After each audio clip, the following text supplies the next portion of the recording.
Good morning, everybody. We can officially start our meeting now that we have a quorum. Ms. Curran, roll call, please. Roll call. Councilmember Thomas. Present. Councilmember Giruso. Here.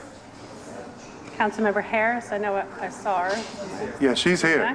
We can vouch for her. Okay. Councilmember King and Councilmember Green. So we have a quorum. We have a quorum. First item on the agenda, please. Can we get Councilmember Harris out here? We have the approval of the minutes for the May 22nd meeting. But we need... I want to welcome everyone to probably one of the most important meetings we're going to have, especially when you talk about our public utilities, our systems, and what's happening with water and drainage. So extremely important meeting, and I really appreciate everybody's participation.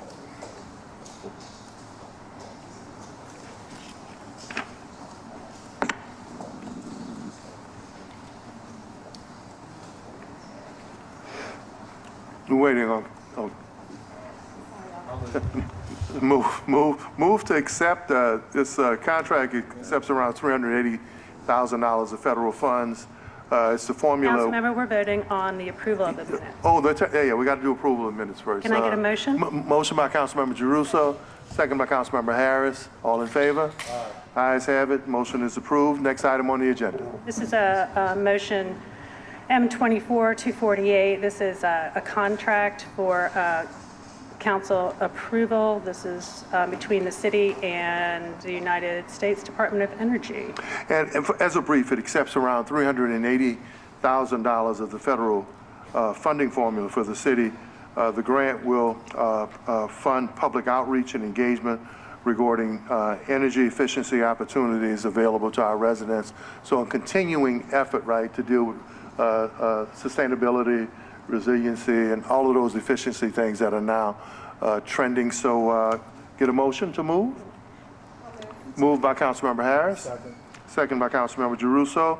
All in favor? Ayes have it, so ordered. Item number 4. We have the flood protection and drainage by the Water Institute. Bo Jones, President and CEO, is presenting. Bo, when you're ready, tee it up. Thank you, Councilman Thomas, for this. We are trying to get the presentation up. We're having some trouble getting the presentation up through the city's firewall. So if you could give us 1 or 2 minutes, we'll get it up. Okay, well, while you guys are doing that, let's move, let's keep the agenda moving. Ms. Curran. The next item on the agenda is the Sewage and Water Board's quarterly report. Members of the Sewage and Water Board for the quarterly report. There's no law that says 5 can't be 4 when 4 is not ready.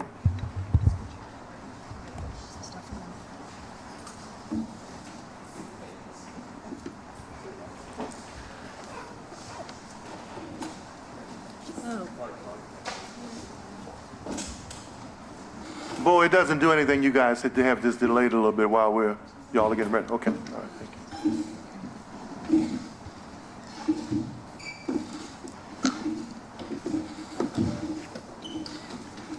you. Identify yourselves and start your presentation when you're ready, Mr. Nelson. Good morning. Steve Nelson, General Superintendent, Sewage and Water Board. Gray Lewis, Chief Financial Officer, Sewage and Water Board. I'm Grace Birch. I'm the Communications Director here at the Sewage and Water Board. Thank you, and we're here to present on our Q1 2024 report. Got a brief presentation, and of course, stop us with any questions during the presentation or afterwards. No, we will. Excellent.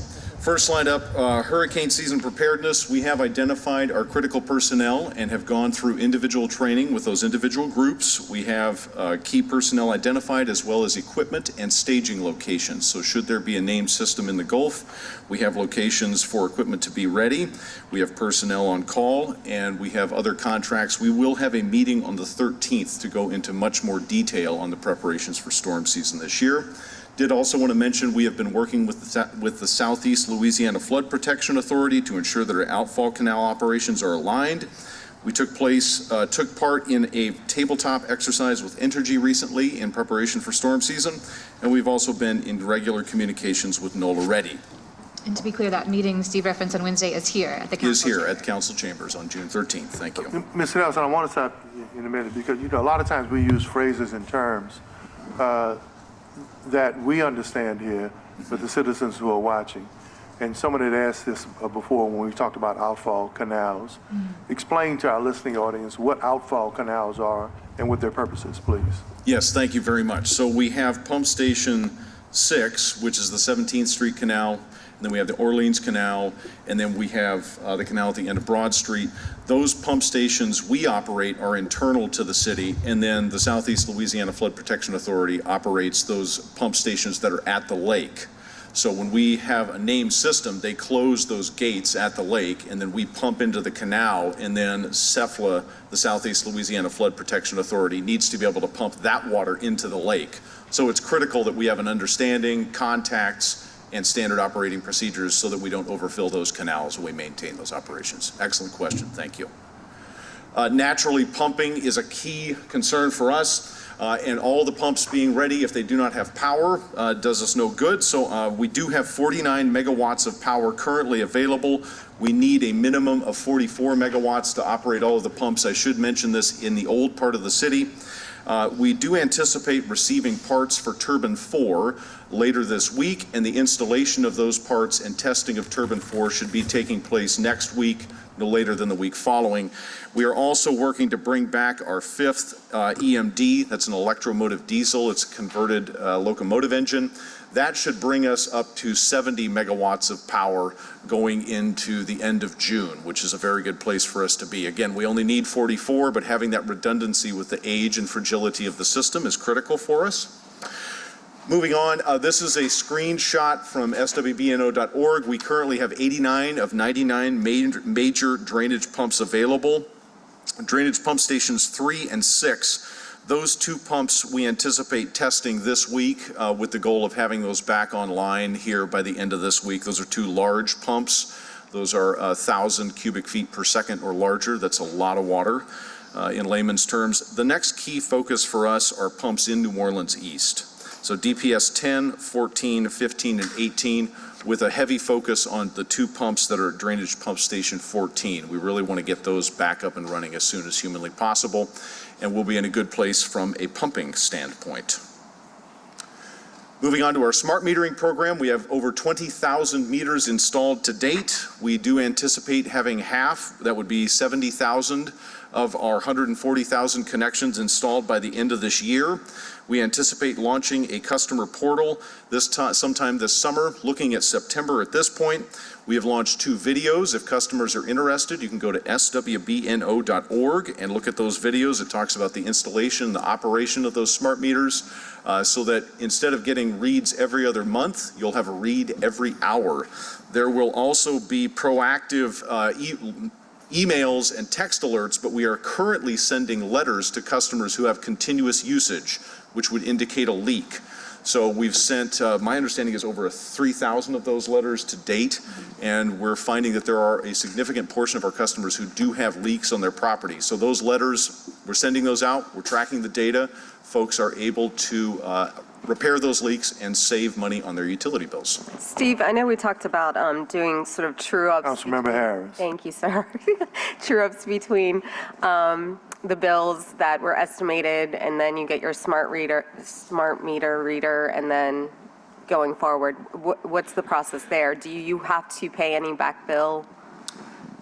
Yeah, I can address that question. So there's a first smart meter bill transition that represents the first bill that the customer receives using that smart meter data, and that's capped at 120% of the previous average. So that's not requiring the resident to request anything. That's just automatically done for all customers on their first smart meter bill. And if there's a dispute with, and we often have billing disputes, someone's saying that they owe $100, but they're being charged $500. Do they have to pay that $500 before going to the smart meter? No, they do not have to pay a full amount to receive any other smart meter benefits. It would just be handled through the normal dispute resolution process. Okay, thank you. Councilmember Giarrusso. I just want to make sure we're on the same page. What happens to a customer's account if they are a manual and then it goes to a smart meter. If the account gets cleaned up before the smart meter is installed? Yes, we've started with our smart meter billing strike team. They've looked at accounts to assess past due arrearages, any issues, and then they would receive the smart meter transition bill. If there was still a past due arrearage that hadn't been paid or resolved, that's us reaching out to the customer, asking them to have a payment plan, or if there's a need for an investigation, to initiate that investigation. We would take a look at it on a case-by-case basis. Right. Okay. That's for what's owed, but what about disputed accounts? A disputed account, we've submitted that list to get a smart meter, and then it's sort of the same process. Once they have a smart meter, they have old balances due under the manual meter. There still has to be an adjudication and either a credit if the Sewer and Water Board failed to perform something in some way, but it would have to be handled case by case. So then the smart meter is delayed from being implemented until the adjudication is complete? No, the smart meter is in place. Their current bills would be calculated using the smart meter data. The pre-smart meter data is what's subject to a dispute or adjudication. But then I guess that's the question. If you have bad data in, I want to make sure it doesn't start talking to what theoretically ought to be the good data coming from the smart meter. Yeah, two separate time periods, the pre and post, because the meter is what distinguishes the smart meter. So you have two distinct time periods. So it's not going to be combined in any way.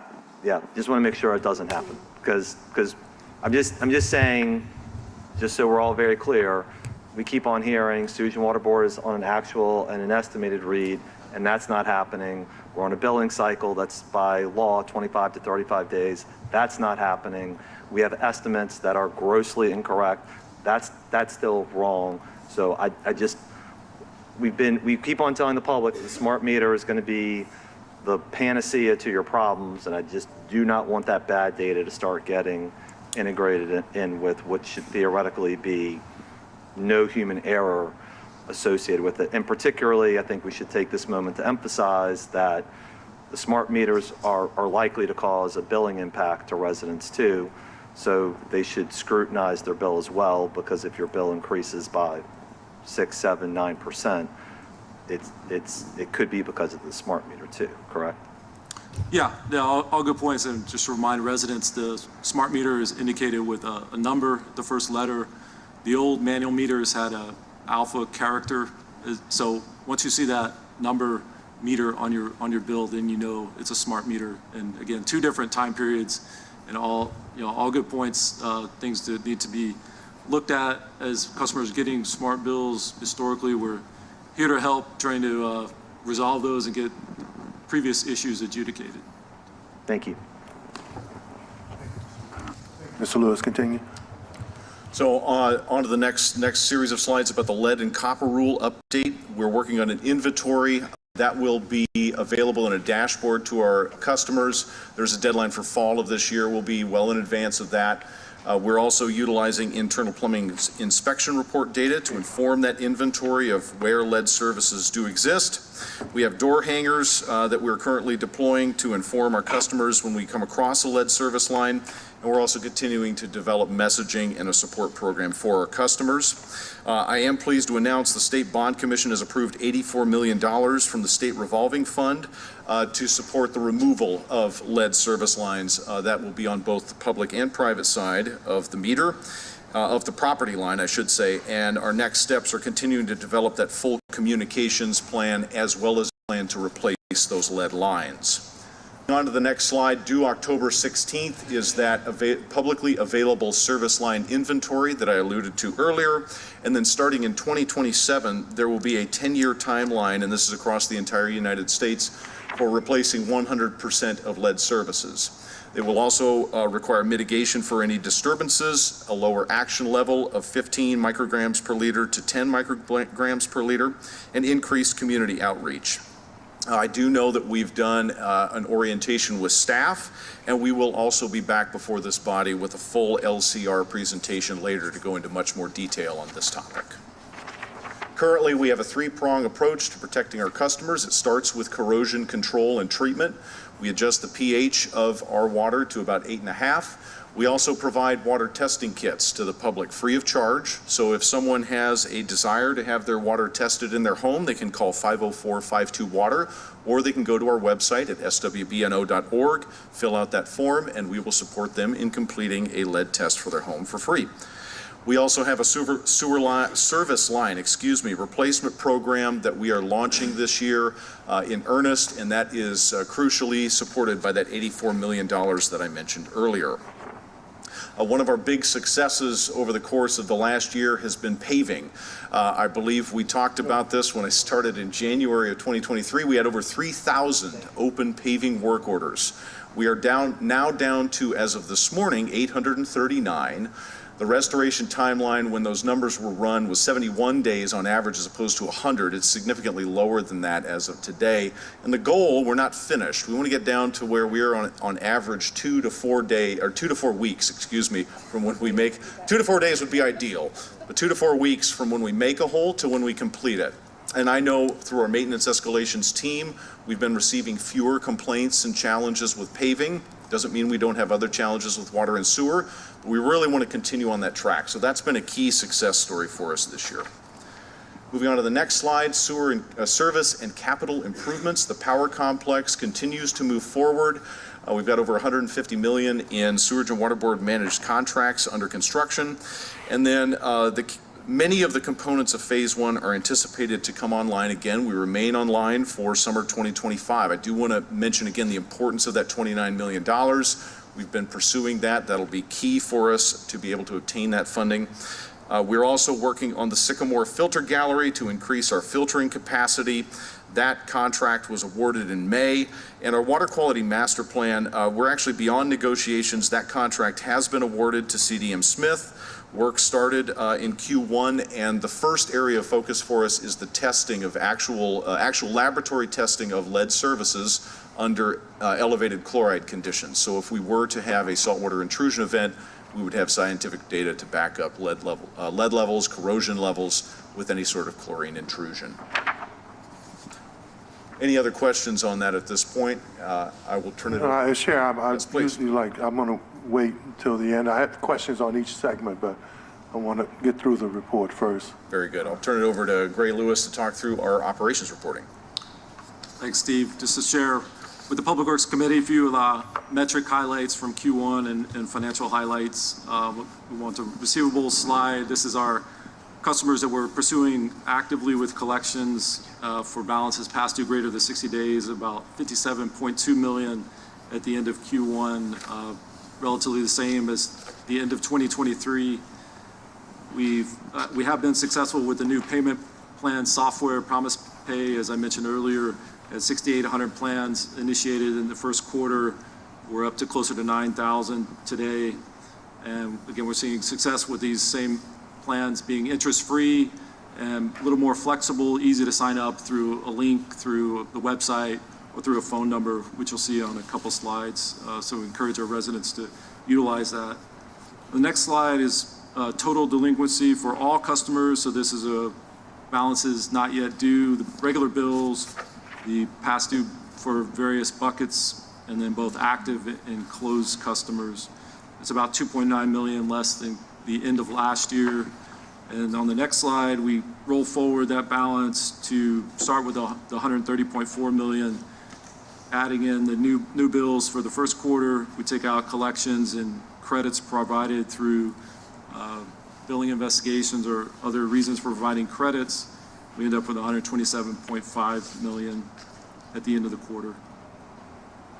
This continues to be a major focus area. We're working with contractors and also a project to start being able to go through all 25,000 on a more programmatic basis to group those into like categories to see how these can be adjudicated in a more programmatic basis, so that contractors should be getting started in hopefully in the next couple of weeks to help with that.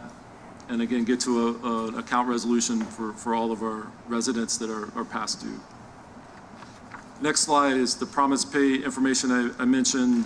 We've got over 8,800 payment plans activated of about 20 million, 19 to 20 million has been promised. So we, happy to see that the retention rate has been higher than what we've previously seen with the old payment plan. So as that time goes by and customers continue to stay current, they will, be catching up on their bill while also paying the regular bill. And it's important to know, like less than 10, or about around 10,000 have less than 500 in a debt to the Sewage and Water Board. So hopefully they can get that knocked out as soon as possible. And also, as we talked about, we've instituted a strike team to review customer accounts as they're getting smart meters in it as well for these other critical areas that are very important to the utility, like the past due receivables. Next couple slides, just to highlight, we report on call center statistics in the quarterly report. We had over 60,000 calls in Q1. And the next slide, in the customer service area, Renee's team, they've hired a dedicated full-time customer service trainer to move forward with refresher trainings, developing manuals, doing a lot of key things to ensure our frontline personnel are well-trained in customer service matters. And then finally on the... Before you move, Councilmember Giarrusso, please. I just wanted to ask too, while we're sort of here talking about billing, can you spend some time talking about how Sewage and Water Board will be implementing the billing, I guess lack of a better word, bills that were passed in the legislature? So let's start in order. I guess Representative Willard's bill about no estimates as of 2025. How will that work? Yeah, so at that time, roughly 70,000 smart meters in, so that leaves 70,000 with the manual meter. Rather than putting an estimate of consumption, you would just receive a bill with a ready-to-serve charge. So a zero estimate, so in other words, we're not estimating the following month. That would cover, your meter would be read, you would have 60 days of consumption reported on that bill, but that would all be actual consumption. So there would be no estimated amount of consumption to true up or add. It would just appear when the actual meter read is read and reported. So in other words, there will be half the people who have meters who get a smart meter read, and then half of the people will get an actual read. Right. All right. Then with Representative Hilferty's bill, two components. One is level billing. If somebody elects to go into level billing before their smart meter is installed, how will that work? Yeah, so we've initiated the project with the Cogsdale's, our software provider for the customer information system, to get fixed billing set up within the time parameters dictated by the bill, so that the customer would receive a notice of what their historical recent average of actual readings has been, what that consumption has been, what that would translate into a level bill, as you mentioned, and that would be elected or opted in by, this is for residential customers, and then that would become the bill each month until a smart meter is installed. And then what happens if somebody wants to elect in and they have a dispute? So they have, I'll just make this up. So let's say they want to elect in November. They have 8 bills that are $150 generally, but the 9th bill is $700.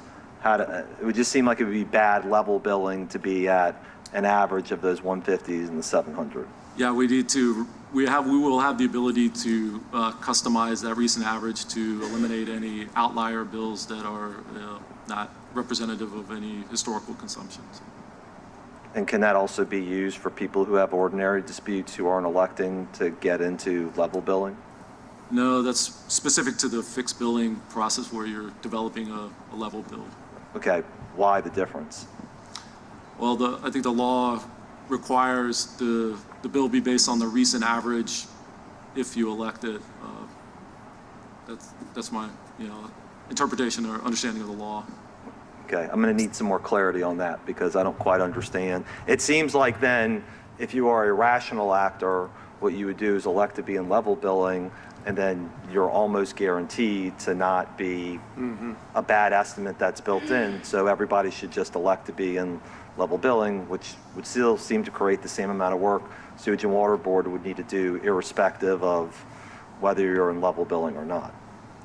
Right.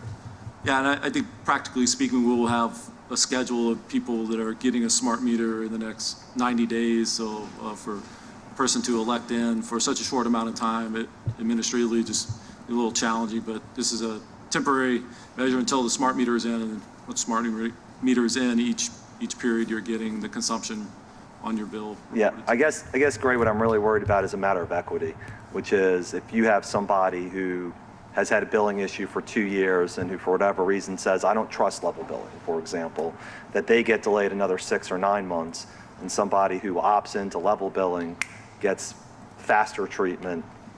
That doesn't, I'm just saying that seems like an inequitable approach to those two different billing issues. Yeah, I think all residential customers have the opportunity to opt into the level fixed billing. All right, well then, maybe the message to customers ought to be, everybody ought to opt in to level billing. I think that's my walkaway, and if you have a problem, then that will necessitate quicker action than not. Is that what I'm hearing? I think it's, if customers are more comfortable with that option, then that would, I think, be the spirit of the law. Certainly. Right, but I guess my real question is, if you opt into level billing, then you will get a faster result of your bill being adjusted than if you continue in non-level billing. Yeah, I guess it's a case-by-case situation. If what those issues that customer was having, I'm not sure I follow the. The council was talking about the spirit of efficiency. Well, I guess what I seem to be getting two different answers. So I just want to clarify to make sure. What the answer seemed to be is if a customer opts into level billing, then if they have a bad bill somewhere along the way, that Sewage and Water Board will use averages or the billing process to make sure that the level bill is as accurate as possible. And that will be done expeditiously. Did I misstate that? Yeah, that's correct. Okay. If somebody opts not to get into level billing, then they're in the regular administrative law process, and that could take up to 3, 6, 9 months before that ultimately gets resolved. Yeah, it's case by case. We're working to resolve any customer inquiry on a high consumption bill. I'm just, I think, just hear my point. I think Sewage and Water Board needs to think about a way to make those two things so they're not different, so they're parallel and treated the same. Okay. That's what I'm saying. All right. Thank you. I think the last thing I just wanted to highlight for the Public Works Committee on the service and capital improvements, this is in the very beginning of the second quarter, actually, the handheld meter reading technology was instituted with the ability to take a camera picture with a smartphone of the actual read. So it's been very helpful in getting any meter reading capture questions addressed by being able to access a picture that's stored on a cloud and getting that documented. And then also on our 2 other major system upgrades, asset management system is through the GSO's office, been under contract for the needs assessment to select that software. And then on the financial system in my area, we're working on a project to implement a new cloud-based financial system. So we've done over 90 discovery sessions and moving along with that. Very excited to have that project underway. Steve? All right, thank you very much. Looking at safety performance metrics, we've seen a 17% decrease in open extended workers' compensation claims, 0 safety hazard issues that have been reported in Q1 of 2024. We continue job site inspections and job hazard analyses, and all of this is underpinned by that desire to train our team members correctly so that we understand. We've got 64% of our employees that have completed the OSHA 10, 30, or both trainings as of March of this year, and 63 employees completed that in the first quarter. We'll look a little bit at individual work order performances internally. We've completed over 4,000 work orders created in the first quarter. We continue to have good turnaround times on sewer house connection and overflow backups at same-day response times. We do have 2 areas I want to focus on. Again, sewer main repairs and water hydrant leaks. We've dropped those timelines, I understand, from the fourth quarter of last year, but we want to continue to improve there. And there is a number that's off on this page. That 176 days is clearly not correct because there are no numbers higher than that above in the table. Where we are continuing to focus is with our contractors. The average days to completion is much higher for many of our contractor work orders. That is in part because of some older jobs. The backlog has decreased overall. Our overall backlog is down to around 1,000 open jobs. So as you decrease that backlog, those outliers that are really old can adversely affect those completion timelines. So we're really focused this quarter and next on paving in particular, getting that down to that 2 to 4 week turnaround time, and then also sewer leads, sewer main repairs, and hydrant leaks. We want to get that down to within a reasonable time frame of 4 to 6 weeks at most. Councilmember Green is not here, so I will have to channel him on this slide. We have 103 vacancies, 15 new employees hired, 16 resigned, 11 have been terminated in that quarter. I really want to put an emphasis on that June 21st job fair. We've got a job fair coming up to help us fill those 103 vacancies. Sewage and Water Board, through cooperation with City Council and also the Civil Service Commission, has really been able to update some of our pay scales. We've got really, really solid benefits. As you can see from our work orders history, there's a lot of job security here, and it's a great place to work. So we would love to see folks turn out for that June 21st job fair. Mr. Nelson, I have a Yes, sir. question. Councilmember King. Thank you, Councilman Thomas. What are some of the jobs, not all of them, just a couple highlights of experience needed, education needed, qualifications? There is a wide range of needs. We have everything from engineers and legal representatives, lawyers, all the way up to folks in operations, management, folks that want to be laborers, folks that want to get started. Maybe it's their first job out of high school, or they want to move over and be a part of our construction group, our networks group that does our field construction. We've got 350 employees there. We've always got open positions there. So if you're interested in the construction industry, we've got a lot of those positions open as well. So a wide range of opportunities. All right, thank you. Councilmember Girousso. I'm sorry. I'll wait to the end, till you're done with your presentation. I have one question about the West Power Complex when you're done. Very good. Thank you. Got it. All right. Next set of slides is related to the JIRR program. DPW and the city is the lead on this program. We're working with them on this. There are 28 projects in the planning phase, 64 projects in design, 49 that have been merged, 16 are currently in the bid and award phase with 32 under construction. 7 projects have been complete, and there are 77 in contract closeout. I do want to mention on this program there is an anticipated shortfall due to inflation, which I think folks that have been around for a number of years can understand. The city is working on prioritizing those remaining projects and is working with their federal partners on determining how we can make sure that any shortfalls are overcome. I want to talk about our transmission projects, transmission main projects. We have 3 that have been completed: South Dupree, Eden Grape, and Dupree, St. Bernard. We have 3 that are in progress: Fig and Leonidas. The most visible being that South Claiborne and 3rd Street transmission main project. And then the other project on South Claiborne is 95% complete. The paving, mill, and overlay was completed last week, so there's a really nice stretch of road in front of Tulane. We also have 5 future projects that are in planning or plan to be bid. 6th Street, some assorted transmission and donor water lines, Spruce and the Carrollton Water Plant, Decatur and St. Peter's in the French Quarter, and Magnolia, Joseph, and the Willow transmission main project. Looking very briefly at our disadvantaged business enterprise participation. From January through March of this year, there were $20.4 million in contracts awarded to DBE subs, representing almost 36.5% of our average award to DBEs across the program. And that concludes our presentation. Are there questions? Yeah. The first stop I want to make is that the power, and especially going into the season with some of the predictions, I'm looking at heat now and the temperature of the Atlantic and the Gulf, and that's usually a good determinant when you talk about an active storm season, or the ingredients to give, even if you don't have an active season, the ingredients that would give you a Hurricane Katrina, Sandy, and some of those. How do we power up our system? What's our relationship with outage? I mean energy, I'm sorry, I get it mixed up with sometimes I think their name is outage, given the frequency of outages now. And in your power presentation, we talked about power status. There are several, Carrollton, Citrus, St. Charles.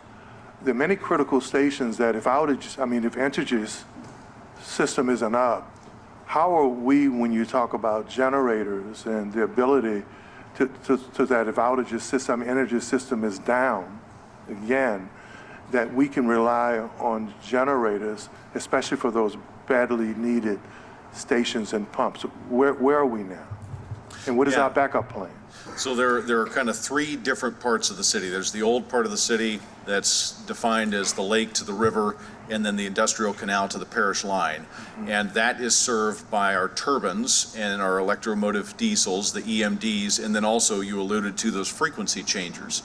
And so I think Florida Station definitely needs backup. Yeah, absolutely. So for that old part of the city, having as much power available as possible, because the system is as old as it is, being able to switch to backups and have that available is critical. So even though we only need 44 megawatts, having 70 available is key. So Turbine 4, even when it is back online, Lord willing, end of next week, it's still built in 1915, and again highlights the importance of that power complex project to be able to not have to rely on turbines or EMDs or even some of those older frequency changers.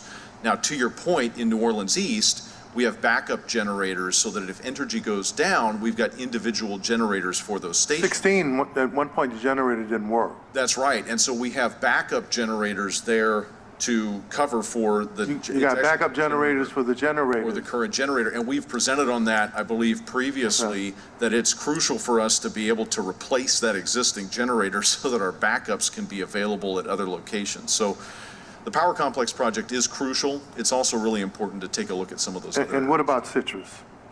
So Citrus, those generators, as I understand it, are all fed off of a common feed from the backup generators that we've got at stations 14 and 16. And if I misstate something, I will correct that in my discussion with my engineering group, but they are tied together. So we have two sets of generators there that can power pumps at those stations. And the bottom line for me, so that if we lose, if Entergy loses power, right? There could be up to 7 different stations that could be affected, 7 pumps. That could be affected, especially when you talk about an active season, which would put a lot more stress on the system. And you're saying we're prepared for that? We do. We have backup generators. We have run, that was one of our key findings from IDA, was making sure that our backup generation power was ready, available, and had been run. And so on the West Bank, we have backup generators at stations 11 and 13. We run those regularly as well to make sure that if, God forbid, we should have a named event and it knocks out power to the larger grid, we are ready and prepared. Billing, we talk about I think it was $11 or $12 million software system that the last administration paid for, and we haven't got a bill right since. But no one ever asked this basic question. Why was it so inaccurate? Have we found out why? That the reason why so many bills are inaccurate is because of... Well, I think I'll let Gray defer to that, but I do, from the GSO's perspective, those estimates. Now, it doesn't mean that the software is perfect, but when you've got as many estimates, it makes it very difficult. Okay. Yeah, in terms of some type of root... I mean, in relationship to that system that was advertised, that they spent several $1 million for, right? Why didn't it work? Yeah, I think there's a lot more to that question. I mean, software is a calculation tool that produces numbers. People interact with software, setups get made in software, but at this time, we're looking into a new replacement software, more modern, but there's probably multiple reasons. A replacement software for the $12 million software that didn't work. Yeah, it was Sewage and Water Board engaged in 2014, selected that on-premises software. Now the systems are cloud-based. That's so that technologies. So we invested in a system that you wouldn't be using now anyway. It's about, 10-year life, but it is fast, but the cloud-based systems are much better now, and Okay. that's the direction we're going. Okay. Paving and cones, and I'm trying to go through things that citizens talk about. And I've had this discussion before, Councilmember Giroux. It would seem to me that a real good business to be in would be the orange and white cone business, right? Because there's no system of collecting, right? When you talk about paving, and let me say, you guys are so much more efficient now, right, at responding. But you'll pave the street, and then too often, the cones will be left. So there isn't any system that says cone 123 is still at the corner of Bundy and I-10 Service Road. Did you pick it up yet? Cone 666 is blocking the interstate right now. Will somebody go retrieve it? So, because if I'm in the cone business, I know I can just keep supplying y'all cones because you ain't picking up the old cones, the barrels. There is no system for retrieving cones or once a work site is done to, Yeah, good question, great point. There is in fact a system, and Or do we have unlimited cone fund? we do not have an unlimited cone fund, and the point is well made. And Zone 2, or within our networks group, is responsible for picking up cones, and it's also incumbent on our other groups to make sure that the work order is put in, because there's a problem code that says pick up barricade. And so if that gets missed or something falls through the cracks, that does become a problem. And that's something where we have in beta testing right now a work order dashboard so that folks can look at a map. Our customers have access to all the data that I've got to show, here's your street, here's your house, here's a dot, or there's no dot and the cones are still there. There will be a link to an online reporting form, which we already have at swbno.org, or they can call 504-52-WATER and report that issue. But it's a good point. The problem with that is that you guys will go back and finish the paving, you do the finishing work, and the cones wind up being litter, debris. They block the interstates. They're perfectly reusable cones, Yeah. right? What's the cone budget? I don't have an exact Yeah, cone get us that budget. information. It's spread across the different, but I can certainly find that, and the point is well made that we need to be efficient with our resources and Yeah. picking those up. Yeah, because whoever's supplying the cones, I mean, they got one of the best hustles going right now.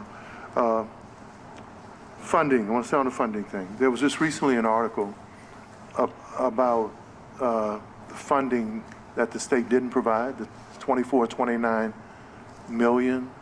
Where are we with that? Were you guys involved in any of those negotiations with Senator Harris or the governor? And what is the status of that now? Yeah, my understanding is the 29 million that was in the capital outlay bill, it has not been added to the P1 level, but I understand there's some discussions for potential other state funding to help fill that gap. So that's all I'm aware of right now. Well, you guys may want to follow back up.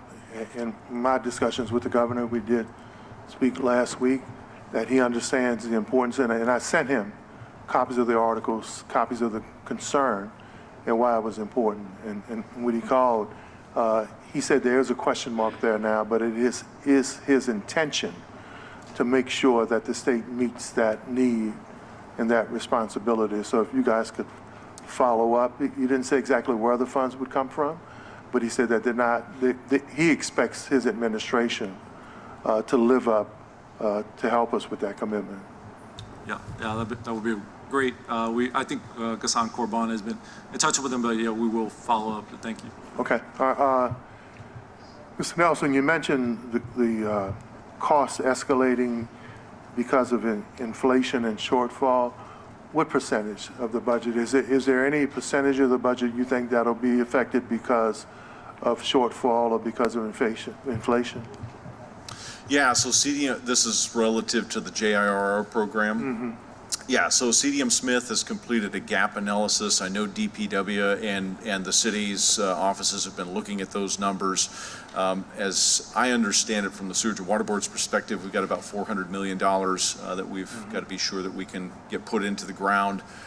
We have funding from several sources on that, and we are in conversations with the city on prioritizing so that we can meet both the street paving and the subsurface. And I have two more questions. And first of all, thank you guys for being aggressive in the local market and the job fair. What I have seen in the 2 years that I've been back here, from what the questions were before, Councilmember Giarrusso, when I was just a regular citizen, he was really the Sewage and Water Board or Public Works person. And I think even though we have a lot of questions, a lot of his questions are being answered. I do see some efficiencies and much better responses going on right now. But when you talk about employee in job fairs, you know, one of the best things to make an organization, a business, or a department work is to have happy employees. You know, when they're well paid, they feel like there's an opportunity within the agency. And how much are we considering the people who have worked there for 5, 10, 15, 20, 30 years, when you talk about positions, raises, advanced positions, how much are they being considered? Yeah, without our team, we're nothing. We don't get out the door. And I think a great illustration of that is the presentation we had at one of our recent council meetings, recognizing 35-year-plus employees. There's over 40 of those at the Sewage and Water Board. Recognized our network zone managers and provided declarations. Didn't you used to block for Ryan Leaf? He was 2 years before me. He was 2 years before you. So you know the importance of having It's having absolutely teammates. critical. And we are in the process right now of a people plan that involves all of the input from our employees, because you're absolutely right. If they're not satisfied, if they're not sticking around, if they're not happy and productive, the Sewage and Water Board can't succeed. Okay. As we continue to tackle these issues for funding, and now you got the business community recognizing the need for stormwater and more fees and more money, what's going to be our plan to make sure that local businesses and minority companies participate? You know, one of the most disappointing things that happens here is that we see these press conferences about growth, we get these federal grants, we get billions of dollars, and then when you look at the data center or the Alice report from United Way, when you look at the gap in income, the most disparaged communities don't participate from those contracts, those awards, or those special events. How mindful are you guys going to be to make sure that we're building a business base here to participate in how we repair and grow our water system? Yeah, I would like to add, it's part of every contract that we involve the small businesses and train those and provide opportunities for them to get involved. And our diversity business program, very active, and I know our directors here today, but just again encouraging all those businesses to get involved in doing business with us. We're very happy to do that and want to be responsive to them in all respects. And then lastly, before we go to Carr, the speaker, technology is changing. We're talking resiliency, stormwater management, sustainability, dealing with laterals, sewer consent decrees. Do we have any relationships with Delgado or universities or training institutions that can say, hey, look, we're going to be getting major funds, the system's going to be changing, we can start training our kids and our workforce to take advantage of the $2 billion need to stabilize this system? Yeah, so we have been able to work with Delgado on some training for our water and sewer operators. Right. So continuing to do that's going to be crucial, and you're absolutely right. Technology is evolving, and being able to apply that to our infrastructure is going to be really important, and involving our local education institutions is key. Okay. Before I get to the speaker, any other questions on either of this? Councilmember Giarrusso. Thank you, Mr. Chair. So I just want to make sure, are there any agreements that Sewage and Water Board needs to execute between itself and the state on anything related to the West Power Complex or anything else in order to receive funds or receive anything from DOTD or any other state department? I'm not aware of anything from the state level. Okay, thank you. Good question. Take the guessing out of it. Know what you need, right? Mr. Edward Parker?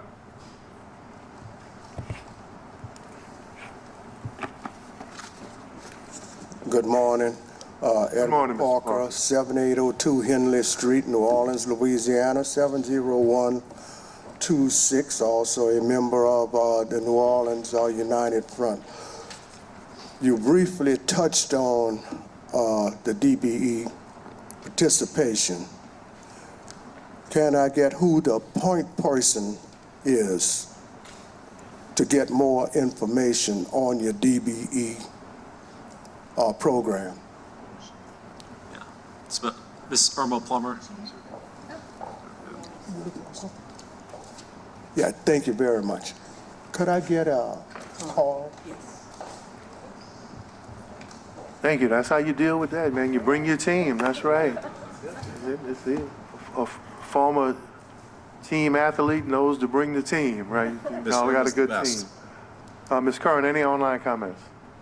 No online comments? Any closing comments from Mr. Lewis or Mr. Nelson? Thank you all very much for having us here. Really appreciate you all, the administration, governor's office, legislature.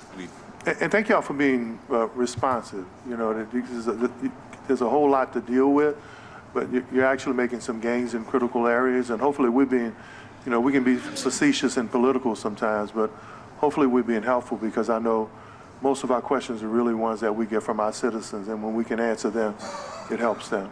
All right, thank y'all. Thank you. Thank you. Ms. Curran. Do you want to go back to the flood protection? Item 4? We ready? Let's rock and roll.